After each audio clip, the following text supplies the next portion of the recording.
Salute a tutti! Oggi vi parlerò di Tartesso, la mitica città mai trovata. Nel video relativo ai Sardi della città di Troia ci siamo lasciati con Focea, la città nella Ionia asiatica, dove nella seconda metà del VI secolo a.C. i suoi abitanti, per sfuggire all'esercito di Ciro il Grande, decisero di migrare in Sardegna. Prima però, per introdurre l'argomento, voglio citare un'importante scoperta fatta a Cipro 2 anni fa dal professor Peter Fischer dell'Università di Gothenburg in Svezia e da Teresa Burg dell'Accademia delle Scienze di Vienna. Nel corso della loro campagna di scavo avvenuta dalla Sultan Tekke sono state portate alla luce 5 scodelle di terracotta, diverse dal vasellame cipriota.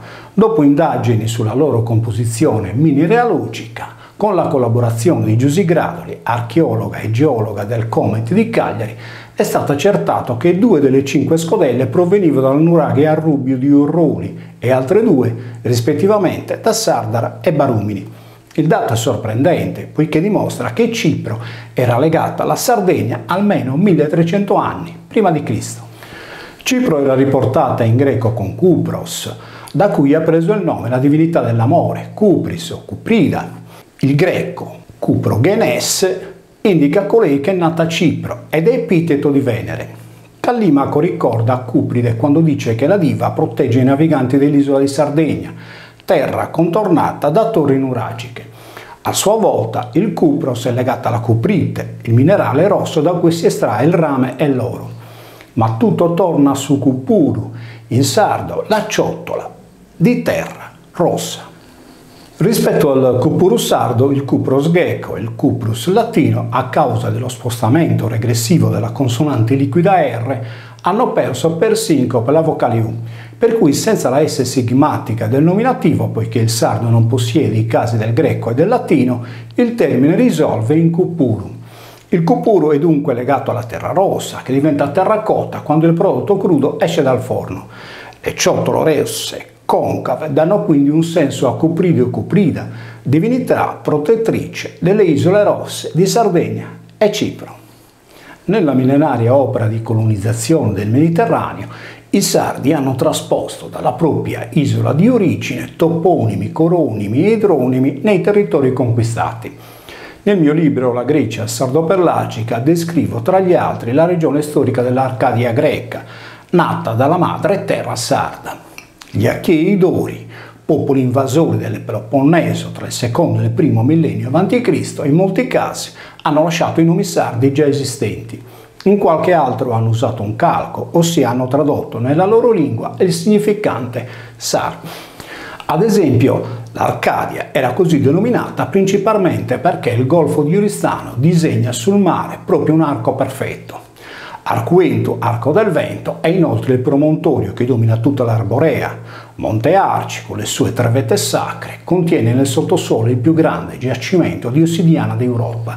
Arci è inoltre il toponimo della cittadina di Arcidano, dedicata a San Nicolò in era cristiana. Arci, in sardo, oltre che mandra, il recinto per il bestiame, significa anche mandra solare o arco del sole.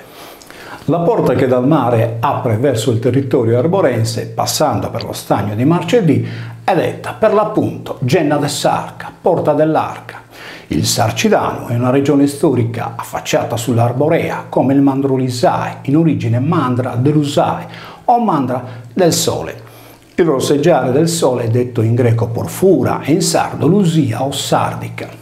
Infatti, le regioni occidentali della Sardegna, dove il sole andava a morire a occidente, erano quelle dei Lusitani e dei Sardanus. Sardara, Lusa in antichità le associa entrambe. Lesa o Lusa, con le sue acque lesitane, era la città oggi detta Sardara, così chiamata per le sue miniere di cuprite rossa, da cui si estraeva il rame. A poca distanza si incontrava Sabida Ramosa, ossia il paese del rame, oggi detta Valle Hermosa, nei pressi della quale, secondo Tolomeo, era situato il tempio del sardo Paturis Fanum. Paturis però non è il genitivo di pater, come hanno scritto in tanti, ma quello di arco, per cui il termine si risolve in tempio dell'arco di Sardo, eroe eponimo, figlio di Ercole, sinonimo di rosso. Noi oggi chiamiamo molte fanciulle con il nome di Lidia, senza sapere che in antichità prima che i greci trasformassero la Z con la barra dritta in quella in uso con la barra obliqua, il nesso D più I più vocale all'interno di parola si leggeva come la nostra S sonora. Inoltre c'è da considerare che la Y greca trascriveva sempre la nostra vocale U sardo-latina, mai la I, per cui Lidia si leggeva Lusia. In natura esistevano le pietre preziose andalusite e sardonici o nuche sarda, entrambe apprezzate per il loro colore rosso. Infatti Omero chiama il territorio di Sardes nella Lusia Naturica, figlia e omonima di quella sarda, terra dei Luxion. Nei campi Elusei o della Lusia, Ade in sardo, aveva piantato un bosco di piopi bianchi. Virgilio nell'Eneide divide gli inferi fra Tartaro e Campi Elusi. Questi ultimi sono per Omero un luogo in cui mortali la vita è bellissima, mai toccata da neve o pioggia, con immensi campi fioriti. Nei campi Elisio o Elusion, Elusu in sardo, Leuche nacque sotto forma di pioppo dal mondo degli inferi.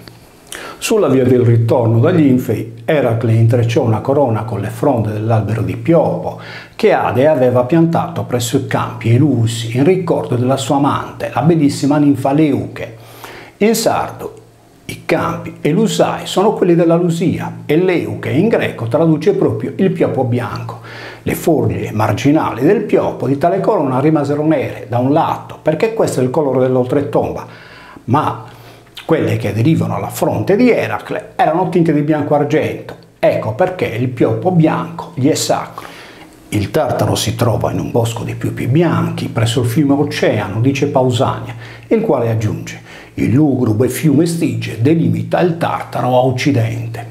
I greci dunque attribuirono allo Stige il ruolo di spartiacque dell'inferno. Stige in greco è riportato con stuge, che significa proprio ribrezzo, ma stuge potrebbe essere la lieve corruzione di stuma o stoma, che traduce foce. In questo caso si deve tenere conto della citazione di Socrate, che colloca la palude Stigia vicino alla pianura Acherusia. Tra gli altri fiumi infernali vi era l'Acheronte. Omero chiama il piopo bianco con il nome di Acherontio. Infatti Acherois in botanica è proprio il piopo. Il Cocito in greco, Cucutos e in latino Cucutus erano i fiumi infernali, così come il Charon, che si rifà sempre all'Acheronte. Il Cucuto rappresenta il colore rosso-arancio, detto coco in sardo, del tramonto lusitano, per cui Erutaino, tingere di rosso, ed Erutros, rosso, sono equivalenti nell'onomastica sarda ai cognomi Cocco e Ruio. Claudio Tolomeo chiama con il nome di Lusitani le popolazioni che stanziavano proprio nella Sardegna centro-occidentale. I dati di Tolomeo sono confermati anche dalla presenza in quei luoghi della Cors Lusitanorum del periodo romano. Ancora oggi la denominazione dei Lusitani è rimasta nel centro di Lussurgiu e nelle acque lusitane di Fordongianus e di Sardara. Sono stati dunque in antichità i lusitani sardi a portare il loro etinonimo in territori extra-isolani, quali la Lusia Naturica e la Lusia o l'Andalusia iberiche. Da qui nasce la confusione degli autori antichi e moderni di indicare la città di Tartesso presso l'attuale Cadice, nella Lusitania iberica. Avieno, come molti altri scrittori che ricercavano la città scomparsa di Tartesso, dice che questo luogo si trova presso Gadir, l'attuale Cadice, ma poi afferma che in quel posto non c'è niente che possa ricondurre alla città mitologica. Inoltre, nel Golfo di Cadice non ci sono isole, se non un isolotto dove non scorre il fiume Oceano e in cui in assenza di terra non potevano governare re mitologici.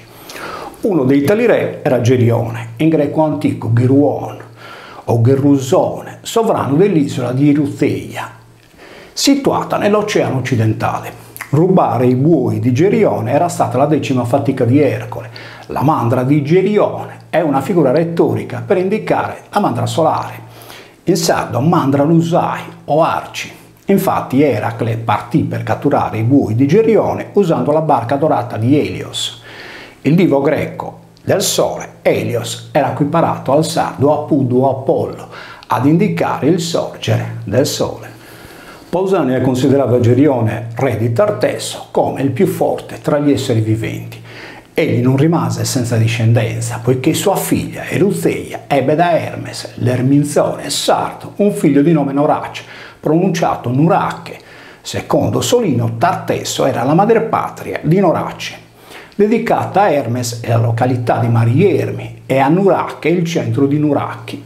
Alcuni storici collocano l'isola di Eruteia, detta pure Erutrea, nei pressi del fiume Oceano, altri nella Lusitania. Sia il fiume Oceano sia la Lusitania si trovavano nella Sardegna centro-occidentale. In antichità Oceano era l'ingresso del porto fluviale o lacustre. Lo spirito dolce sulla omega iniziale greca indica l'originaria presenza di una consonante non aspirata e pertanto probabilmente di un digamma che trascriveva generalmente la nostra consonante F, per cui la voce Oceano era trascritta in origine Focheano, che vuol dire comandante o porto della foce. La foce del fiume è detta in sardo campidanese Fosci, in logudorese Foche, in urese Foche e in barbaricino Oche. La variante sarda della barbaccia, Oche, esprime la foce del fiume esattamente come il greco Oche. Per questo motivo Oceano era anche un personaggio mitologico. L'oceano, inteso come mare, altro non era che la foce del Mediterraneo verso il mare esterno, detto Atlantico, poiché Atlante erano tanti nomi con cui veniva chiamata la Sardegna, come il Curano per il Curru, carro da guerra, il Turano per la Turre, torre nuragica o Turru, Tirso. Il divino Focheano Oceano rappresentava il maiore della foce del Rio. Diversi sono i toponimi sardi che riportano alla foce. In antichità questa denominazione o luogo era trasposta dai sardi fuori dalla propria isola. Uno su tutti è il territorio della Focide, Fochisi in greco, regione storica della Grecia centrale, pronunciata e scritta similmente alla Foci campidanese. Focaia, dunque Focea, era inoltre un'importante città sulla costa ionica dell'Asia Minore, attuale Turchia. Il termine foche non appartiene al greco, poiché in tale lingua foce è espresso con stoma. Per cui i Focei in origine erano stati perlaci appartenenti agli Ioni, in greco Zanes, poiché erano devoti a Zana o Diana. Il legame tra i Focei e la loro madrepatria Sardegna era ancora forte ai tempi di Ciro II il Grande, tra il 590 e il 530 a.C. Erodoto li descrive così: i Focei furono i primi a compiere lunghe navigazioni, essi scoprirono l'Adriatico, la Tirrenia, l'Iberia e la regione di Tartesso. Poi Erodoto aggiunge: nelle loro traversate i Focei raggiunsero Tartesso, stringendo amicizia con il re locale chiamato Argantonio. Lo scrittore greco segue nel discorso dicendo: avendo saputo com'era cresciuta la potenza dei Medi, Argantonio regalò denaro ai Focei perché potessero munire di fortificazioni la loro città. Tant'è vero che il perimetro delle mura di Focea si sviluppa per non pochi stadi e queste mura sono costituite da grandi blocchi di pietra ben connessi tra loro. Per capire chi siano stati gli Ioni in greco Zanes, da Diana o Zana, dea della luna, di cui i Focei erano parte nel Panionio, è essenziale il racconto che ne fa Erodoto.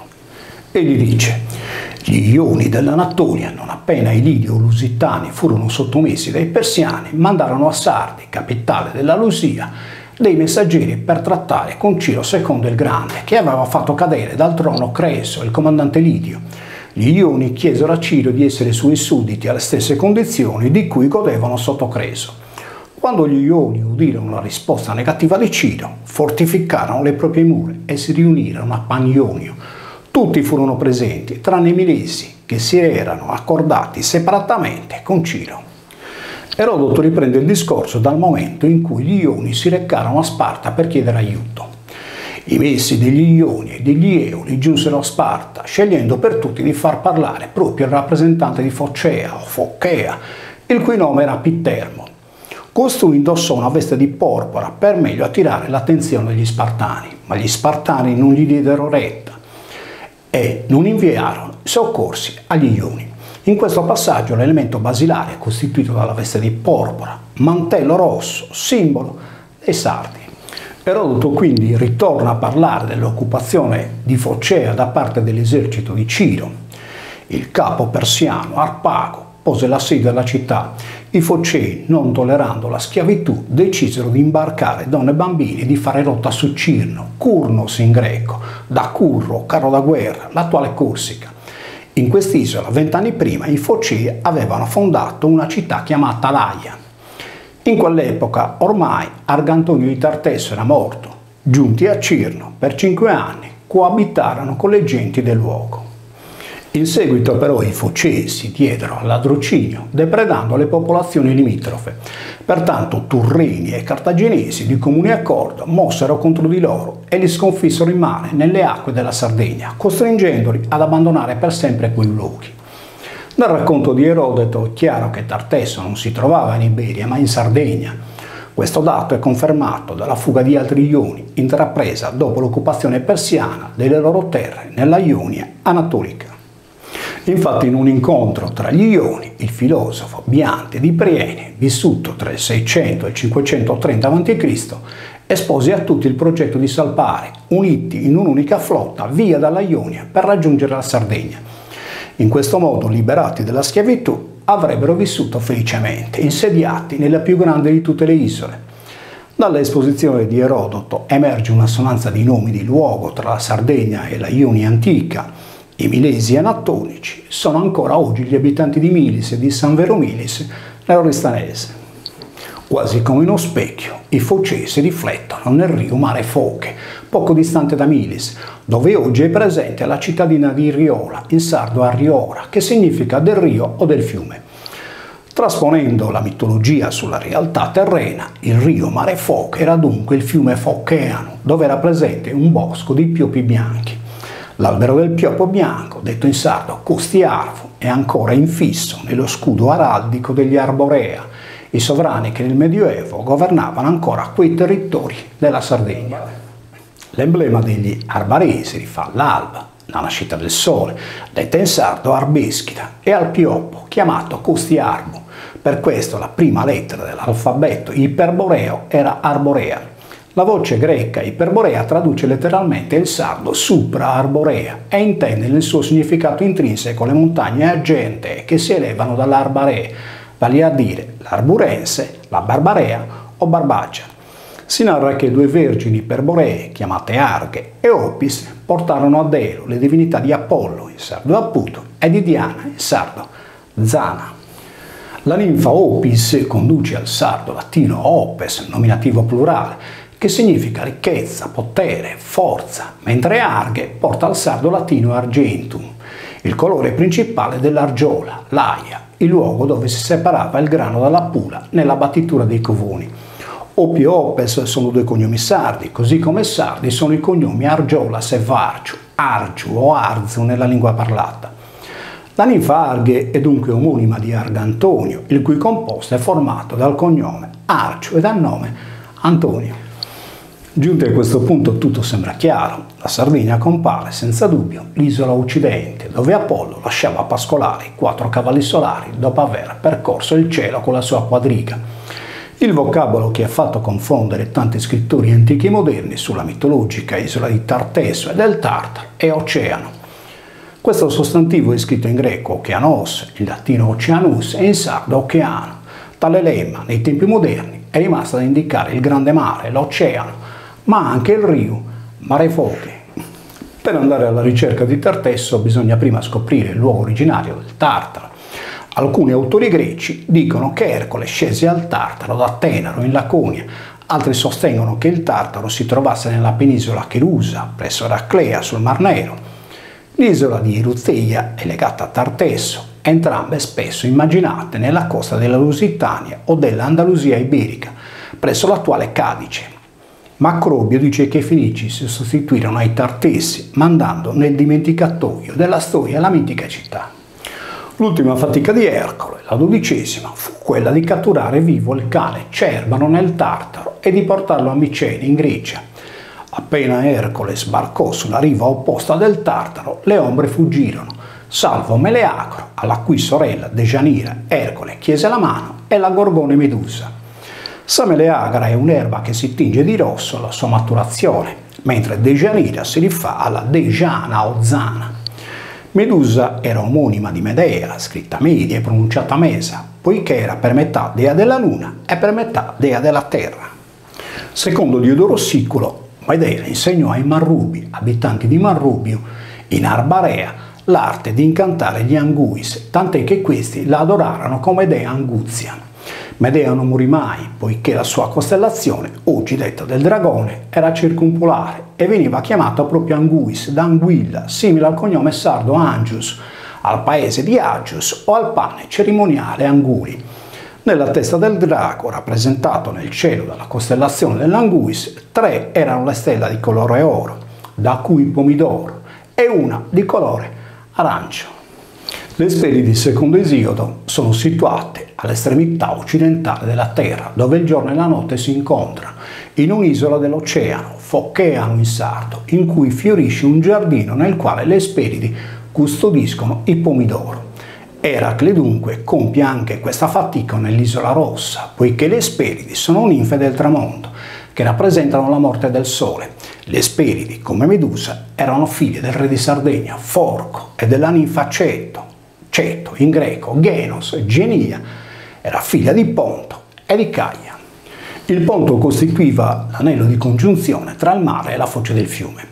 Questo luogo è reale in Sardegna e si trova nello stagno di Cabras, nella località di Mare Pontis. Ceto sposò Forco, il re Ircone, Ariete o Crabomanno, da cui ha preso il nome la città di Cabras. Forco generò le Graie, le Gorgoni e le Speridi.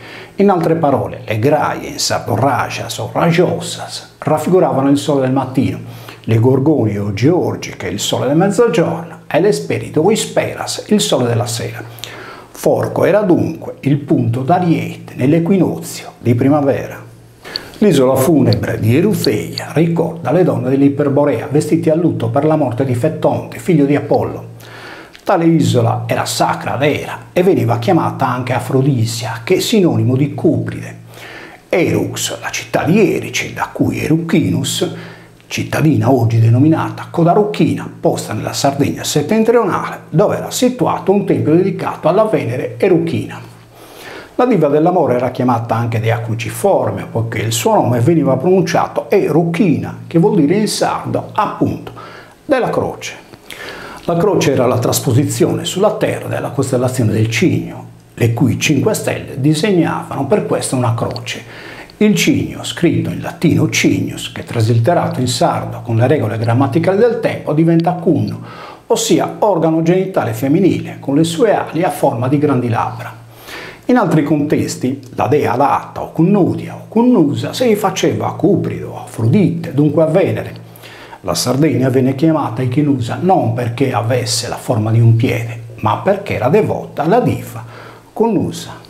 Ercole infatti è arrivato in Erutheia, Isola Rossa o di Eruchina, alloggiò nel monte Abas, prima di recarsi a Tartesso. Abas è un luogo reale in Sardegna. La città di Abas, che si trova alle pendici del monte Arci, è detta in italiano Ales e significa ali, come quelle del Cigno o di Cunnusa. Il Cigno è detto in sardo anche Sisini, da cui Sisinio 5 stelle.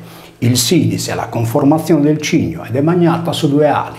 Tarros si trova sul suo becco, dunque Alaia, in Corsica, dove andarono a vivere i Focei, si fa a Sisini, Ali o Abas del Cigno. Secondo Avieno, nell'Argentarius, terra di Argantonio, viveva un popolo dedito alla pastorizia chiamato Berubraches. Il dato è sorprendente, poiché Berubraches è la leggera corruzione del sardo Berbeches, che vuol dire gregge. Se si aggiunge inoltre che tale popolazione era collocata poco oltre il fiume Turius, si comprende immediatamente che quel corso d'acqua era il Tirso, detto in sardo in antichità Tur, vale a dire bastone di comando. Turium era anche il rosso porpora del mantello Pelagium o Pelagium in latino. Il Tirso Tursu sfocia proprio nei pressi di Tarros, dove sulle sue spiagge si spegneva e si spegne il sole al tramonto. L'isola Rossa dunque era l'isola di Sardo, detto il Rosso, come la Sardonuche o Nuche Sarda o come l'Agata Sardonica. La Sardegna era l'isola di Cupride, rossa anch'essa come il rame, da cui aveva preso il nome. Lo scrittore Callimaco infatti dice: la Sardegna, circondata da torri e protetta da cupridi o cunnusa, che riceve le offerte per gli imbarchi, Apollo guardiano, quale baluardo è più forte? Tartesso è dunque individuabile con la grande città antica di Tarros, che in origine poteva essere chiamata in sardo e al femminile Tarrasa, come l'omonima città catalana, è simile al greco Tarrai o all'ittita Tarruntassa. Tarsà, il plurale eteroclitico di Tarsos, che vuol dire le ali. Dunque Abas in campidanese. Il Tartaro si trovava negli inferi, ossia nel mare Turreno che bagnava la Sardegna, chiamato anche mare infermo o inferro. Luciferro o luce del ferro è il nome sardo del pianeta stella Venere, quando si mostrava al mattino. Rappresentando il Sole a mezzogiorno, un meridie, dice Esiodo, Medusa aveva il potere di pietrificare gli uomini che la guardavano. L'estigio ninfe della Foche, custodi del fiume Infero, Acherondio o del Pioppo, consegnarono a Perseo i sandali. Sandalion o Sandal era uno dei nomi con cui i greci chiamavano la Sardegna. Perseo si diresse quindi in Occidente, dove nella terra degli Iperborei, quindi in Arborea, trovò le gorgone addormentate, che riposavano attorniate da statue di uomini pietrificati da Medusa. Scorta la gorgone, Perseo evitò di guardarla in viso e, aiutato da Atena, che con lo scudo ne rifletteva l'immagine, con un colpo di falcetto le mozzò la testa. Pausanias sostiene che la gorgone Medusa fosse la bellissima figlia di Forco, colui che Varrone e Servio dicevano essere stato il re di Sardegna, l'isola dove era situato il giardino delle Speridi. Esiodo rivela che le Speridi, dette figlie della notte, vivevano nel giardino che la madre terra donò ad Era. Apollonio Rodio identifica il mare sardo come sede dell'Anushu, ovvero sia della notte. 3000 anni prima di Cristo, quando la stella Tuban era posizionata nel polo nord celeste, la testa del drago era rivolta a occidente, laddove il sole andava a morire. Per questo il giardino delle Speridi da Isperas si trovava nel luogo dove Apollo, alla fine del viaggio, liberava i cavalli che trainavano il suo carro del sole. Quindi le Speridi 3000 anni prima di Cristo erano nella terra occidente, in Sardegna, e la loro storia o leggenda mitologica nasceva qui, nell'isola dei Beati, o Bojados, da Boe, costellazione, e non in Grecia. Nella Genesi, la terra dove gli uomini lavoravano il ferro era detta Tubal. Questo nome ricorda da vicino sia Venere Lucifero, la stella che la sera era chiamata Espero, dal sardo Ispera o ultimo bagliore di luce, sia la stella Tuban del drago, sia la città mitologica di Tula, Tula. Per questo l'Iperborea, dove era posta la mitica Tula, rappresentava per gli scrittori antichi il settentrione.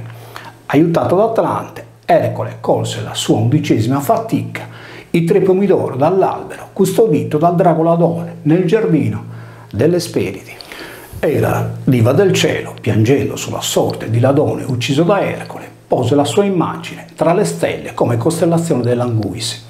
La testa del drago è disegnata da 4 stelle, di cui 3 gialle che costituiscono il pomidoro e una arancione che indica il frutto baciato dal sole.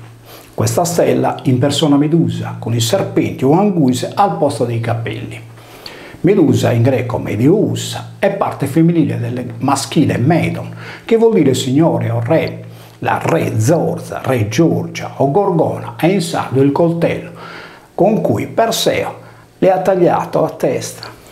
Medusa altro non è che la contrazione greca del sardo meridiosa, che significa padrona, regina del giorno o desadie, da cui meredie o mesodie. Quando la stella Tuban tagliava in 2 la costellazione del drago Anguis, il polo nord celeste era rivolto verso la costellazione del Leone, detta in origine della Falce, la cui maggiore stella era Regolo, da cui re Giorgia. Questo spiega perché Perseo uccise Medusa decapitandola con il falcetto. Pare incredibile, ma il sentiero che collega Monte Prama a Mariermi, Hermes, è denominato Camino del Sudrago. In conclusione, Tarros Tartesso era l'ultimo lembo di terra che vedeva chi attraversava il ponte nello stagno di Cabras per entrare nel mare aperto. Il Tartaro si trovava a occidente del fiume Oceano. Oggi, a occidente del Rio Mare Foche, si trova il Tartaro o necropoli di Monte Prama. In quel luogo, nel ventre della madre dea Connusa, sopra la Tarrancula, ossia le tombe scavate nella nuda terra dove erano poste le statue dei giganti, riposano i guerrieri pietrificati idealmente da Medusa o Meridiosa, figlia di Forco, re di Sardegna. Oggi restiamo incantati dall'ammirare le statue dei giganti di Monte Prama esposte nei musei. I visitatori di altri tempi che incappavano sulle statue poste a bordo strada con il sole negli occhi, si può immaginare, restavano davvero abbagliati e dunque pietrificati. Ancora oggi la fine di un'era o di una vita è detta via del tramonto. A Diosa è invece la luce del sole al suo massimo splendore, a mezzogiorno, dunque a meridio o mesudie. Per questo i sardi si salutano con adios, augurandosi di rivedersi con il sole alto nel cielo. Adios a todos.